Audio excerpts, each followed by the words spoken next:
trabalhar conosco hoje. Então vamos, né, às palavras do André. Fica à vontade, André. Obrigado, Márcio.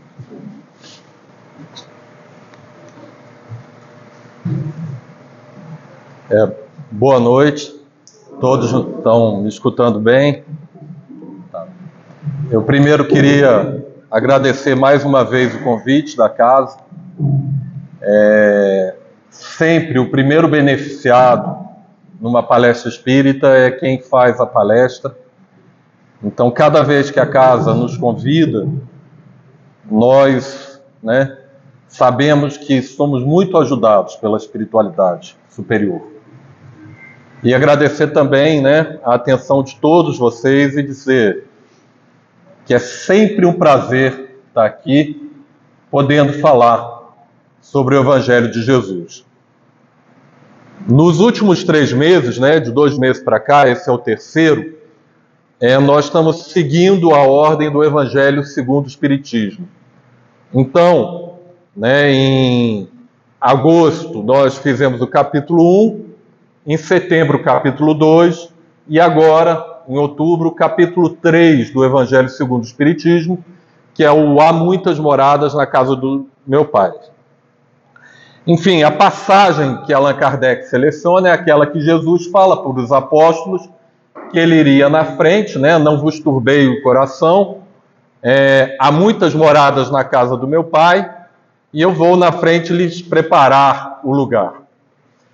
Bem, esse capítulo em específico, no Evangelho segundo o Espiritismo, tem 3 instruções dos Espíritos. 3 mensagens, dos Espíritos que Allan Kardec colocou ali, que ilustram essa passagem. Os 3 são do Espírito de Santo Agostinho, que foi um grande doutor da Igreja, um grande mestre da Igreja, um dos maiores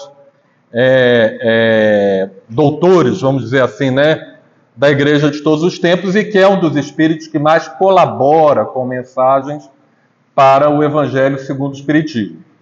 E 2 aspectos, eles são ressaltados, em que Jesus estava falando para os apóstolos em 2 sentidos. O primeiro sentido, do há muitas moradas na casa do meu Pai, ele faz referência a quase infinito de estrelas e mundos que existem no universo. Tá?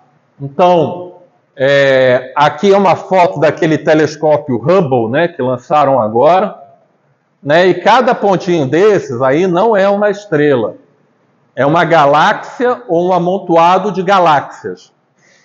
Tá? E aqui é uma outra foto também, de uma outra direção, mostrando sem diferenciação de cor, mas mostrando como você veria apenas na luz. Aqui é a nossa galáxia. É interessante que todas as imagens da nossa galáxia não são reais. Vocês sabiam disso? Porque a gente não está fora dela para conseguir tirar uma foto dela. Entendem? Não existe espelho no universo. Então, a gente estuda como seria uma galáxia, e mais ou menos tem uma ideia de como é a nossa, mas a gente nunca conseguiu estar fora dela para ver ela de fora.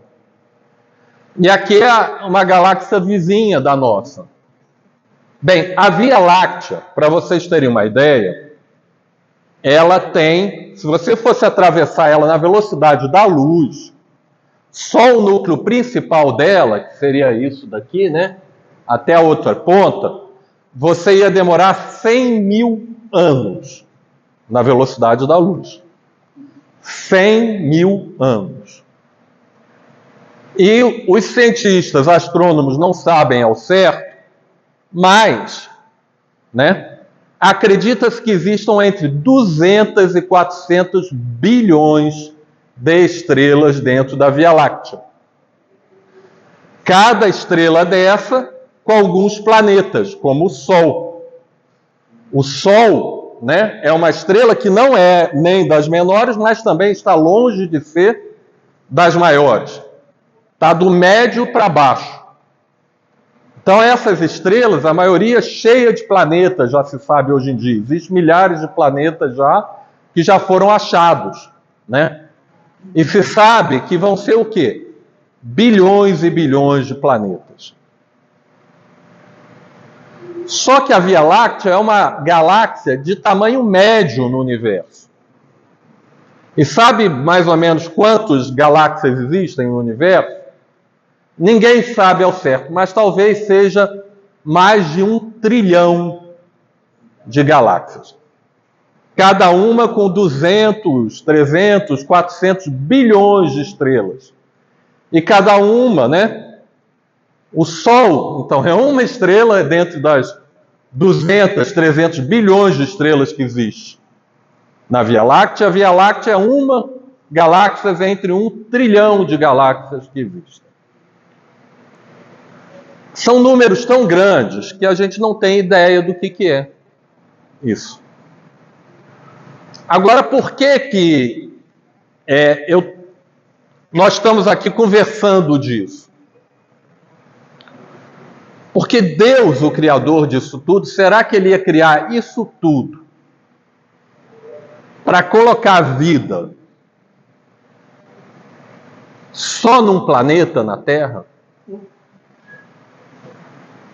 Alguém construiria uma cidade 1000 vezes maior do que São Paulo para colocar uma pessoa dormindo num quarto só da cidade? Não faz sentido, não é? Não faz nenhum sentido. Então, quando Jesus falava, há muitas moradas na casa do meu Pai, ele está falando que existem o quê? Diversos planetas que são habitados por espíritos. Alguns mais atrasados do que a Terra, outros mais avançados. Se não fosse assim, para que Deus ia criar um universo tão grande para colocar numa galáxia remota, que é a Via Láctea, numa estrela pequena, média para pequena, remota, a gente não está nem no centro da Via Láctea, a gente está na beiradinha, né, no subúrbio, né? E só num planeta ali, dessa estrela, né, na periferia de uma galáxia que está na periferia do centro do universo, ele iria colocar vida. Faz sentido isso, gente? Seria muita presunção nossa, né? Muita presunção nossa. Achar que Deus ia fazer um universo desse tamanho só pra gente. E um universo que é antiquíssimo, né? Antiquíssimo, gente. Hoje em dia a gente sabe que aquilo que Emmanuel fala sobre a evolução de Jesus, né? Tem um livro que eu gosto muito de chamar Caminho da Luz, que Emmanuel nos conta a história da humanidade, resumidamente, do ponto de vista espiritual. E ele coloca lá numa passagem que ele fala que a evolução de Jesus, né, quando Jesus estava assim no estágio que nós estamos hoje em dia, é tão antiga que se perde no tempo da poeira das estrelas. E hoje em dia a gente já sabe que a própria matéria que compõe o nosso organismo é poeira de estrelas. Olha que coisa curiosa, né? Quando o universo foi criado, só existia 2 elementos químicos, para quem gosta de química: hidrogênio e hélio, os mais leves. Todos os outros foram criados dentro de estrelas, que na época de morrer explodiam e espalhavam esse material pelo universo. Então, né, já houve estrelas muito mais antigas do que o Sol, com planetas que já acabaram, e do fim dela veio a poeira que formou o Sol, o nosso planeta. Ou seja, o que nós estamos vivendo aqui, o planeta Terra, é um ponto no universo e é um ponto na história do universo. E Deus é o Criador disso tudo. Então, a primeira coisa que a gente para pensar e que a gente vai resgatar no final da nossa conversa é a necessidade que nós temos de ser mais humildes. Porque nós não somos o quê? Nada. Nada. Nem em termos de tempo, nem em termos de espaço. E a criação divina é muito maior do que nós. Dito isso, Santo Agostinho, numa das 3 mensagens que ele põe nesse capítulo, ele fala que são inúmeros, agora está no microfone, são inúmeros, né, os mundos habitados no universo, incontáveis. Mas que, no entanto, nós poderíamos dividir aqueles que são habitados por espíritos com a razão, que já é o nosso caso, né? Nós já temos racionalidade, em 5 grupos que estão aqui. Seriam os mundos primitivos, os mundos de provas e expiações, os mundos de regeneração, os mundos felizes e os mundos divinos. Isso segundo a mensagem de Santo Agostinho, no capítulo 3 do Evangelho segundo o Espiritismo. Bem, a Terra já foi um mundo primitivo. Até quando que a Terra foi um mundo primitivo? Até o final da nossa pré-história. Então, mais ou menos entre 7 e 5 mil anos atrás. A Terra era um mundo primitivo, em que os espíritos que encarnavam na Terra eram espíritos que estavam nas suas primeiras reencarnações na forma humana. Como é que é isso? A gente sabe, vez ou outra, a gente ouve falar no jornal que foi descoberta na Amazônia uma tribo que nunca tinha tido contato, né, com o mundo fora. E aí você vai ver, são sociedades extremamente simples. E não há dúvida, né? Os espíritos que estão encarnando lá são espíritos o quê? Extremamente simples, que estão começando a sua jornada humana. Então, a imensa maioria dos espíritos na Terra já ultrapassou esse estágio, mas ainda existe no planeta um ou outro espírito que está nesse estágio primitivo. E se a humanidade ultrapassou, em qual estágio nós estamos desses 4? Nós estamos no segundo. A Terra ainda é um planeta de provas e expiações, onde estão encarnando espíritos que têm mais facilidade para fazer o mal do que para fazer o bem. E que estão, né, aprendendo, desenvolvendo suas capacidades, tanto intelectuais quanto emocionais, para se tornarem pessoas melhores e, sobretudo, pessoas com mais capacidade de fazer o bem do que o mal. Quem está nesse estágio? Somos nós. Quando a gente olha hoje em dia o mundo, né? A quantidade de guerras que a gente está vendo hoje em dia, né? Nós estamos com uma guerra muito violenta na África, várias no Congo, na República Centro-Africana, várias guerras civis na África. No Oriente Médio, Israel com palestinos e Líbano, Rússia com Ucrânia, China ameaçando invadir a ilha de Taiwan. Então é um mundo ainda onde a guerra, que é a forma mais primitiva de violência, é algo absolutamente normal no nosso planeta.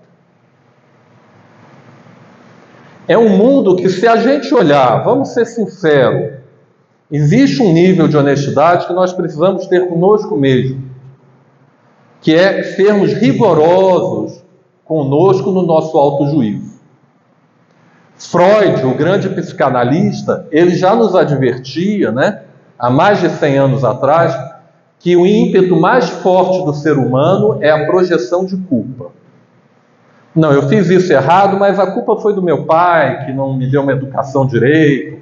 A culpa foi da minha mãe, né? A culpa foi do meu vizinho, que colocou a música alta, eu não dormi direito, aí eu vim para o trabalho de cabeça quente, né? Freud, né? O grande cientista Freud da psicanálise já falava isso há mais de um século, né? O ímpeto mais forte da personalidade humana vai ser projetar a culpa dos seus erros em outro. Então vamos tentar ser honestos ao ponto da gente vencer isso. A gente, quando fala de uma terceira pessoa, nós estamos conversando com uma amiga ou com um amigo, um parente, né? Qualquer. E aí a gente vai falar de fulano. A maior parte das vezes a gente fala o quê? Bem ou mal? Mal. A maior parte das vezes são críticas que não são críticas o quê? Construtivas. Metemos o pau no fulano, aí quando o fulano aparece, opa, tudo bem, não sei o quê, né? Aquele pernambucano, ele era muito gozado, o autor de teatro, Suassuna, né? Ariano Suassuna, ele falava que, né, falar pelas costas, pelo menos você tinha educação, né? Porque era constrangedor falar na frente. Mas a gente deve evitar esse mau hábito, né? A gente ganha alguma coisa, na maior parte das vezes que a gente está falando mal de alguém, não ganha nada. Né? É óbvio que existem poucas situações que, por exemplo, eu estou vendo um amigo meu, vai contratar, sei lá, de um eletricista, um serviço de alguém, e eu sei que esse eletricista é complicado, confuso, estou dando um exemplo aqui hipotético, né? Então aí eu não estou falando mal de graça, eu posso chegar e falar, olha, você vai contratar ele, ele não é muito bem recomendado, ele é um pouco... Isso é algo diferente, mas a maior parte do tempo a gente critica os outros por criticar, porque nós temos um ímpeto para falar mal dos outros maior do que o bem. E podemos ter certeza, da mesma maneira que temos um ímpeto para falar mal mais do que para falar bem, nós temos um ímpeto para ser egoístas maior do que para sermos generosos. Nós temos um ímpeto natural maior para a vingança do que para o perdão. É óbvio que existe algumas pessoas, né, encarnadas aqui, que já têm um ímpeto para o bem maior do que para o mal. Mas é uma minoria, vamos ser sinceros. É uma minoria. A maior parte de nós, se não nos policiarmos, se não frequentarmos um centro espírita como vocês estão frequentando aqui, para nos lembrarmos do Evangelho de Jesus, nós vamos errar muito mais do que vamos acertar. Então não é à toa que nós estamos num planeta de provas e expiações. E não é Deus que construiu essas provas e expiações. Quem que construiu isso? Fomos nós mesmos. Somos nós mesmos com os nossos egoísmos, com a nossa falta de humildade, com a nossa desonestidade de olharmos para dentro de nós e assumirmos a responsabilidade dos nossos próprios equívocos. Somos nós que construímos esse mundo complicado que a gente vive. Mas há uma boa notícia, né? Que Emmanuel já nos dava, André Luiz já nos deu, e já vem lá desde Allan Kardec. A Terra está no momento de transição.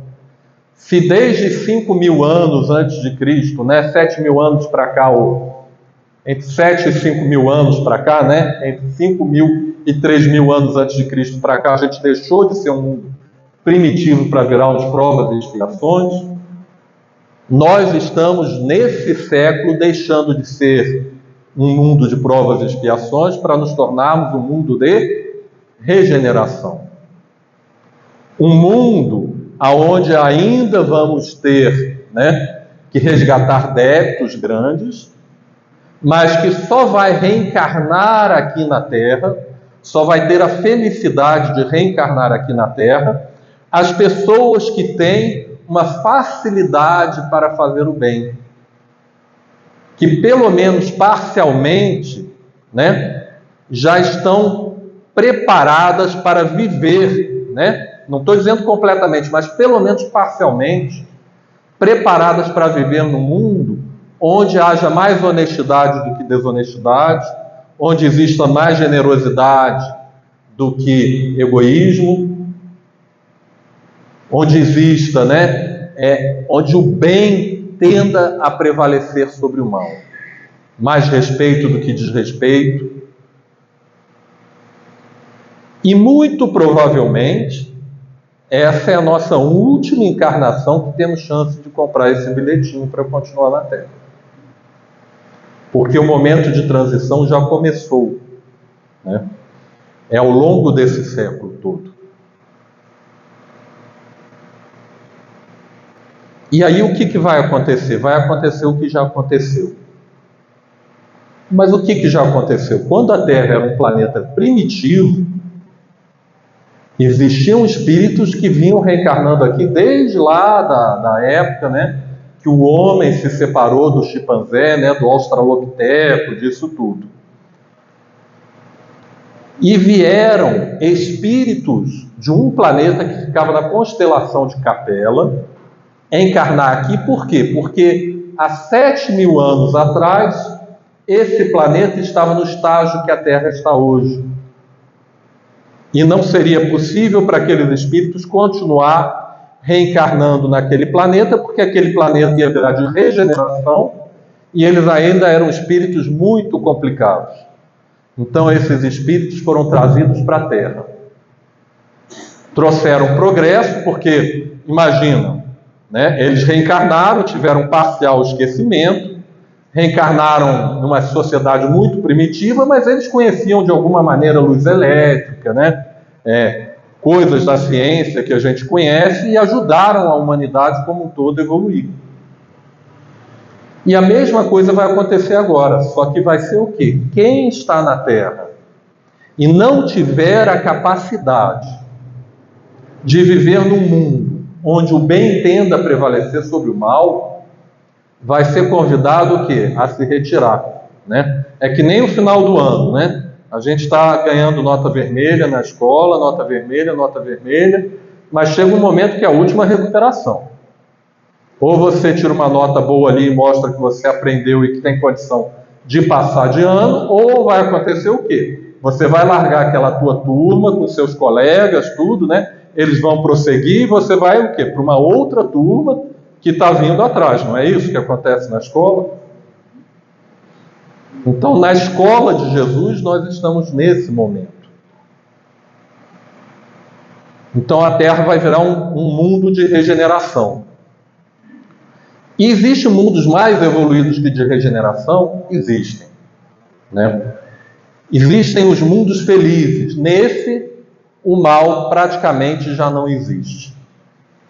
São espíritos decididamente bons, né? Mas que ainda precisam melhorar os traços de atraso que possuem dentro de si.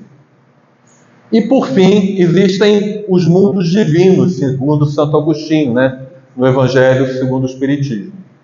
Que aí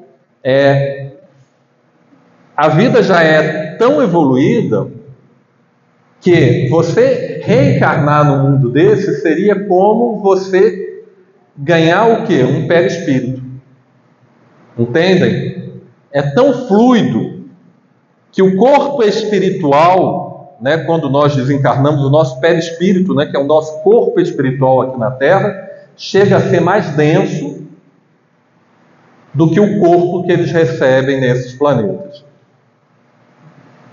Então, por isso que a gente pode procurar a vida, dizem que em Júpiter, né, que seria o planeta mais evoluído do sistema solar, que a gente nunca vai observar. A gente não consegue ver um espírito, né, não é? Desencarnado aqui na Terra. Como é que a gente vai ver um em Júpiter que o corpo físico dele é mais fluidico do que o nosso perispírito aqui na Terra? Então não vamos achar nunca, né? Mas não é só a Terra que está povoada aqui. A Terra é um dos planetas mais primitivos do sistema solar, mas não é o único que está povoado. Bem, dito isso, nós vamos passar para o segundo, né? Eu já usei esse slide aqui, um pouco para a segunda parte da nossa conversa, que a gente vê, né, que o que é um mundo de regeneração que nos espera? É algo espetacular? Não, gente. É algo que já está existindo na Terra nesse século. Bem, a foto ali de cima é o povo mais primitivo do mundo. São umas ilhas que ficam no Oceano Índico e que pertencem à Índia e que há um acordo internacional que ninguém vai lá para respeitar essas populações que vivem lá. Tá? E eles vivem na Idade da Pedra. E aí foi alguém que chegou perto e disse que eles são muito agressivos, né? Você realmente não pode nem tentar chegar perto porque eles já mandam flecha, né? A pessoa chegou a uma distância segura ali e tirou foto deles, e eles vivem ali na Idade da Pedra, esse povo lá. Então, há pequenas porções do planeta Terra que ainda estão no estágio o quê? Primitivo. Mas a maior parte do planeta é aquilo ali, é provas e expiações, né? E nós colocamos aquela foto ali de um pôr do sol no Rio de Janeiro, bonito. Por quê? Porque o planeta, estamos no pôr do sol do nosso planeta como um planeta de provas e expiações. E vamos vir para o amanhecer de um planeta de regeneração. Bem, mas se a Terra, que hoje em dia é de provas e expiações, ainda tem populações que vivem no mundo primitivo, será que já há lugares que vivem como se fosse um mundo de regeneração? Já, gente. Já existe. E assim, nós nos sentimos cômodos para falar isso, porque nós temos 2 filhas que moram na Noruega. A Noruega é o país com maior IDH do mundo. E a Noruega você não tem risco nenhum de nada. Não há um assalto. É lógico que pode haver uma tragédia, né, de alguma coisa acontecer, tudo isso, né? Como o Livro dos Espíritos e o Evangelho nos diz que nos mundos de regenerações algumas pequenas tragédias ainda vão acontecer. Mas, para vocês terem uma ideia, o país tem 4 milhões de habitantes. No ano passado, sabe quantas pessoas vieram a falecer? 5 milhões e meio. Quantas pessoas vieram a falecer em acidentes de trânsito na Noruega? 28. O ano inteiro no país inteiro. 28 pessoas faleceram por acidente de trânsito. Se o país tem 40 vezes a população do Brasil, né? Seria como se no Brasil, né, falecesse 1.200 pessoas no final de um ano, né, proporcionalmente. No Brasil são 60 mil. E com outro agravante, lá eles ficam 6 meses debaixo de neve, né, e a pista congela e aquilo escorrega que nem sabonete. E mesmo assim, faleceram só 28. Você ser assaltado, qualquer coisa, é a coisa mais difícil do mundo. Uma das minhas filhas, ela é médica. Eu não estou só falando aqui bem para a Noruega, mas o que eu estou querendo mostrar para todos aqui é que não é nada espetacular. Entendem? Não é um planeta que as pessoas vão flutuar no mundo de regeneração. É o nosso mundo, mas todo mundo com boas intenções. Então, essa minha filha, ela trabalhou um tempo seria como se fosse o CAPES no Brasil, né, para pessoas com transtornos mentais, que iam lá passar o dia, tinha psiquiatra, médico, enfermeiro, é o equivalente ao CAPES que a gente tem aqui no Brasil. E lá tem um armário que não tem chave, isso é sério, gente, e que fica um tantão de dinheiro lá. Aí, por exemplo, descobre, hoje é aniversário do fulano, não, vamos fazer uma festinha para ele. Vai lá, pega um tanto de dinheiro, vai na confeitaria, né, compra um bolo, um refrigerante, compra o bolo, refrigerante, volta atrás, faz a festinha, põe o troco lá, não fica trancado, gente. Isso existe. Então, quando, né, nós temos a oportunidade de ir lá visitar nossas filhas, é como se fosse um ensinamento para a gente. O mundo de regeneração vai ser desse jeito. Só que vai ser muito melhor, porque na Noruega você fica 6 meses abaixo de zero. E aqui no Brasil a gente tem esse clima maravilhoso, né? De uma terra abençoada. Então já existe, né? Aqui é a Noruega, essa fotinho de baixo, né? Então o dia amanhecendo numa praça em Oslo, na Noruega. Daí a gente vê, né, tudo limpinho, bem cuidado, né? Seguro, enfim. Mas a gente tem que fazer merecer, né, para morar nesses lugares.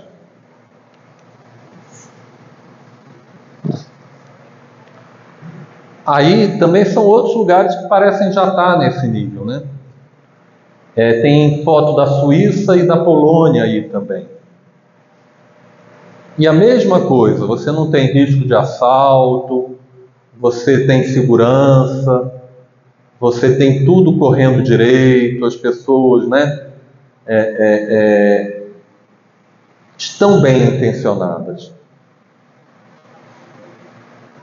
Mas a gente vai conseguir morar num lugar muito melhor do que isso.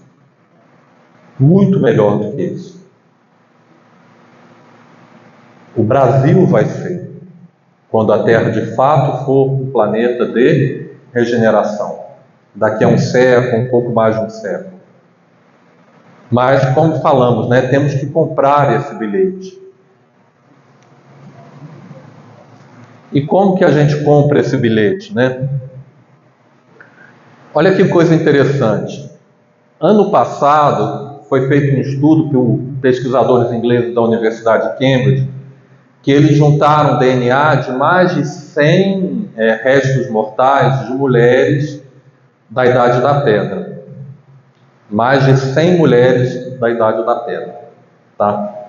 E comparou com o DNA das mulheres de hoje em dia. Sabe o que eles descobriram? Que as mulheres da pré-história eram mais fortes do que as atletas olímpicas de hoje em dia. Porque era um mundo o quê? Extremamente violento. Né? Então, elas não eram fortes como os homens, mas elas tinham que ser o quê? Pesadas, musculosas, fortes, né? Porque você corria de lobo, de leão, né? Desses animais todos, a vida era muito dura. Foi exatamente quando Emmanuel nos fala entre 7 e 5 mil anos atrás, quando a gente sai da pré-história, que a mulher se modificou rapidamente e virou a mulher que a gente conhece hoje em dia. Né? E aí, mostrando, por exemplo, uma princesa na época medieval. E olha que coisa curiosa, isso foi descoberto ano passado, né? O livro A Caminho da Luz, do Emmanuel, é dos anos 40. E sabe o que Emmanuel nos fala nesse livro? Que nesse período as mudanças genéticas foram tão rápidas que as leis atuais da evolução, da biologia, não funcionariam muito bem. E a gente vê isso, né? Realmente agora a ciência descobrindo que em 2.000 anos, de 7 mil anos atrás para 5 mil anos atrás, a mulher mudou completamente. E aí a gente já parando para pensar, vai haver mudança física, né? Nosso, no mundo completamente de regeneração? Provavelmente sim. E como é que a mulher vai ficar? Estou dando o exemplo da mulher, mas serve do homem também, né? Já parando para a gente pensar se a gente quer ficar aqui na Terra, no que a gente tem que dar valor? Será que vai ser o que a gente está vendo hoje em dia, das mulheres com, né, silicone, academia, né, só exercício para ficar com a perna grossa e musculosa, e preenchimento labial, e não sei o que, e não sei o que? Será que é assim? Será que é esse o caminho? O caminho que a gente está se prendendo de pensar só em beleza física? Porque hoje em dia, vamos ser sinceros, né? A coisa que a maior parte da população do Brasil se preocupa é o quê? Beleza. Física. Todas as outras coisas parecem ser secundárias. E é uma preocupação tola, é lógico, é justo, ninguém quer ser feio. É justo. Mas a gente põe tanta energia numa coisa que vai acabar de qualquer jeito, todo mundo fica velho. Outro dia eu estava vendo, né, ali naquele Instagram, tem umas coisas que põe assim, 1983, a foto daquela atriz, aí você vê ela novinha, aí até 2024, 40 anos, aí você, nossa senhora, como que ela está acabada? Né? Vai acabar o corpo físico. Então não vai ser preocupando com o físico, vai ser preocupando com o quê? Com o espírito, com a moral. É isso que a gente tem que preocupar. Voltamos a falar, ninguém está condenando nós fazermos um exercício, uma atividade física para termos saúde, né? Nós temos uma vaidade saudável, porque se nós não nos amarmos, quem vai nos amar? Se nós mesmos não formos capazes de nos amar, não condenamos isso, mas estamos condenando os excessos que a gente vê hoje em dia no Brasil. São enormes, enormes, enormes, enormes.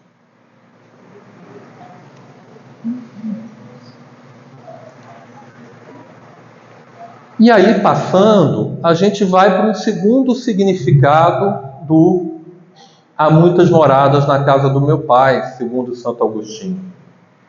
Porque quando desencarnamos, há também o quê?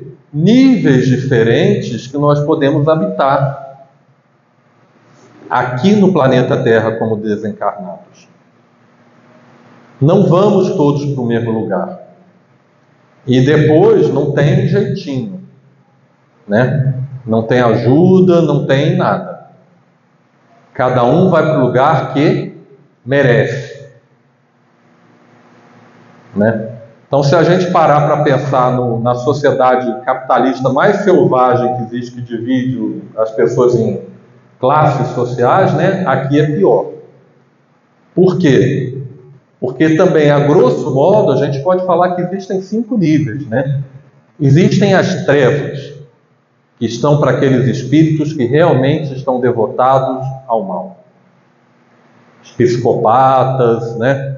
Os líderes, né? de legiões, gangues, que através dos livros do André Luiz, é muito bem narrado, a gente sabe que existem essas gangues. Esses espíritos vão ficar na Terra, gente? Muito provavelmente não. Teriam que mudar muito numa última chance de reencarnação. Existe um umbral. Quem que habita o umbral, gente? A imensa maioria de nós vai para o umbral depois de desencarnar. Essa é a verdade.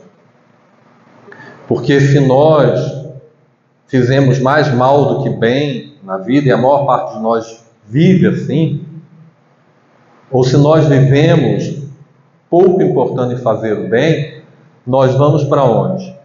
Para o umbral. E é bem significativa a série André Luiz, e é psicografada pelo Chico Xavier por causa disso. O André Luiz era um médico que, se a gente olhar a história da vida dele, ele não fez mal a ninguém. Ele não era que nem os médicos de hoje em dia, que atende rapidinho, né? Para ir embora um e colocar outro no lugar e ganhar mais dinheiro, né? Porque hoje em dia isso está acontecendo com a maior parte dos nossos médicos atuais, né? Ele ganha por consulta no plano de saúde ou na prefeitura, né? Então ele quer atender em 5 minutos para atender 12 numa hora, né? E ganhar mais. Agora pergunta se ele gostaria que a mãe dele fosse atendida da maneira que ele atende a mãe dos outros. Ou se o filho dele fosse atendido da maneira que ele atende o filho dos outros. O André Luiz não cometeu nem isso. E passou 7 anos no umbral. Porque passou uma vida pensando só em bem material. Não prestou atenção na existência de Deus. O que nós estamos falando aqui, com outras palavras, a nossa batatinha está assando, viu, gente? Porque para merecer mais do que um umbral, a pessoa tem que ser boa, realmente. O que a maioria de nós não conseguimos ser a maior parte do tempo. Né? A maioria de nós não consegue ser. Mas há alguns poucos, né? André Luiz fala em 20 a 25%, né? Mais ou menos, dos que reencarnam, conseguem cumprir ali basicamente o que tinham que cumprir, né? Ou, em linhas gerais, não em tudo, em linhas gerais, né? E aí esses daí, eles já vão poder ir, né, para colônias de regeneração. Vocês sabem o nome de uma colônia de regeneração? Nosso Lar, né? Nosso Lar é uma colônia de regeneração. E quando a gente vê, já parece ser aquele mundo perfeito, né? Mas ainda está longe dos mundos superiores. Mas que são tão evoluídos que não há, talvez, como nós entendermos, porque nós não temos meios, né, para imaginar como são. Mas, no livro Nosso Lar, André Luiz não tem contato com a mãe, direto com a mãe dele, porque a mãe dele, sim, essa havia sido muito boa. E essa já estava num plano o quê? Superior ao Nosso Lar, que o André Luiz não tinha acesso. Ela podia vir visitar o André Luiz, mas ele não tinha condição de conhecer o plano que ela habitava, porque ele não tinha evolução para isso. E existe ainda, acima desses planos superiores, existe o círculo de espíritos que trabalha próximo a Cristo, que quando encarna aqui, vem como grandes missionários, né? Então, uma Madre Teresa de Calcutá, um Chico Xavier, né? Há alguns espíritos que reencarnam, né? Os apóstolos devem ser esses os espíritos e alguns outros que nunca criaram fama, mas que foram pessoas extremamente boas, como Alcione, né? Do livro do Emmanuel, né? O 5º livro do Emmanuel, do Pentateuco do Emmanuel, né? Renúncia. A Alcione, ela veio desse círculo superior de Cristo. Então existem esses círculos, mas que estão muito acima da nossa capacidade. A gente tem que brigar e melhorar muito para quê? Para conseguir ficar ali, né? No nosso lar, no equivalente ao nosso lar. Um plano de regeneração. E voltamos a dizer, não há favores. Há uma passagem no Nosso Lar muito interessante, que aparece uma mulher pedindo para o André Luiz abrir a porta. O Nosso Lar tem muralhas, né? Olha que coisa, tem muralhas, não é qualquer um que entra. E pedia para abrir a porta. E o André Luiz vai chamar um guarda lá, né, para ver se podia deixar ele entrar, porque ela estava falando que era muito boazinha. E aí o guarda fala, né, é estranho ela ter conseguido chegar até aqui, porque observa isso tudo. Ela estava cheia de pontos no perispírito. Você está vendo esses pontos negros? Isso são abortos que ela fazia. Ela fazia abortos clandestinos. Ela fazia isso. E aí, na medida que ela foi sendo desmascarada, ela começa a xingar, né, o André Luiz e o guarda, dizendo que ela foi uma alma boa e não sei o quê. Mas, quer dizer, não tem acesso. A gente só consegue acesso o quê? Através das nossas atitudes que estamos tendo aqui. E aí é bem interessante a gente lembrar de um livro do Allan Kardec, que ele é muito pouco lido. As pessoas geralmente leem o Livro dos Espíritos e o Evangelho, né? Quem quer participar de reunião mediúnica, na maior parte das vezes, ou muitas vezes, lê o Livro dos Médiuns. Agora, pouca gente lê os 2 últimos livros do Allan Kardec, que é de 1965, se eu não me engano, um ano depois do Evangelho é publicado O Céu e o Inferno, e o último é a Gênesis. O Céu e o Inferno é um livro muito interessante, porque são cartas de pessoas que desencarnaram, e nessas cartas elas narram o que ocorreu com elas e se percebe a justiça divina. Que o que elas encontraram foi um céu após o desencarno, um inferno, que é um reflexo do que elas plantaram enquanto encarnadas aqui na Terra. Que ninguém colhe, depois de desencarnado, algo que não plantou. Que nós colhemos exatamente aquilo que nós plantamos. É igualzinho na Terra, né? Alguém já viu alguém plantar limão e colher abacate? Não, né? Plantar morango e colher cana-de-açúcar?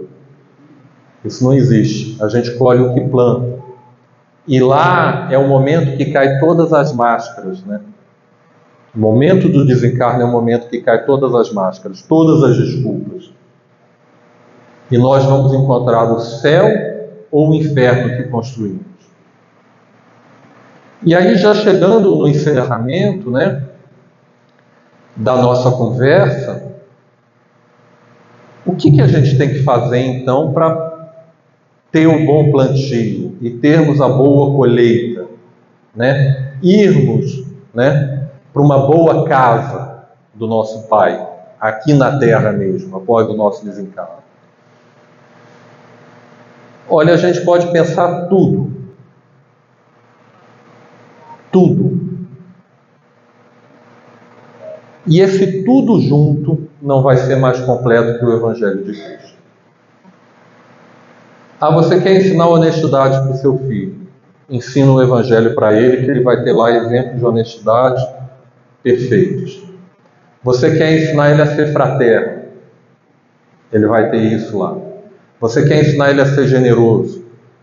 Você quer ensinar ele a não ser vaidoso, a não ser egoísta, a ser corajoso? Tudo está aonde? No Evangelho de Cristo. Então, por exemplo, para aqueles que já são avós ou pais, né, uma boa coisa a se fazer é todo dia o filho, antes de dormir, que é criança, ainda senta ali na beira, né, põe a criança para dormir mais cedo, é saudável para a criança, e lê ali, né, um pouquinho do Evangelho, com uma pequena prece no lar de 15 minutinhos ali, antes da criança dormir. Você vai ajudar a criança porque ela vai elevar o espírito, e se ela se desdobrar vai ser muito bem recolhida, né? Vai estar muito bem frequentada, e você vai dar exemplos que ela nunca vai esquecer e que vão moldar profundamente a personalidade dela adulta. Ah, então ela não vai fazer mais besteira? Não. Cada um tem o seu nível de evolução, mas você vai ajudar ela muito mais do que tentando qualquer outro caminho que você dê. Só dando um exemplo, já encerrando, né? Hoje, antes de entrarmos aqui, nós estávamos conversando com o Márcio, que abriu a reunião, sobre uma notícia que nos assustou muitíssimo. Ontem nós tivemos a oportunidade de ler uma notícia que saiu no jornal, que espontaneamente, em algumas escolas estaduais de Pernambuco, começou um movimento dos alunos na hora do recreio, ao invés de irem para o recreio. Desculpe, a gente sabe que acontece muita coisa errada nesses recreios, acontece até tráfico de drogas, já houve até assassinato em escola, né? Isso tudo. Essas crianças resolveram aproveitar o recreio para estudar a Bíblia. Eram elas, né? Se reuniam ali e estudavam a Bíblia. É inacreditável, mas o Sindicato dos Professores de Pernambuco denunciou isso ao Ministério Público do Estado de Pernambuco, e a promotoria, os promotores acataram a denúncia e estão investigando porque, teoricamente, né, a escola é laica. Então não poderia ter atividade religiosa dentro de uma escola, e como eles estudam a Bíblia, eles estariam excluindo todas as outras religiões, esquecendo que 99% dos brasileiros são de religiões cristãs. Olhem o mundo que nós estamos vivendo, com professores achando melhor os alunos dançarem funk no intervalo, no recreio, do que lerem a Bíblia.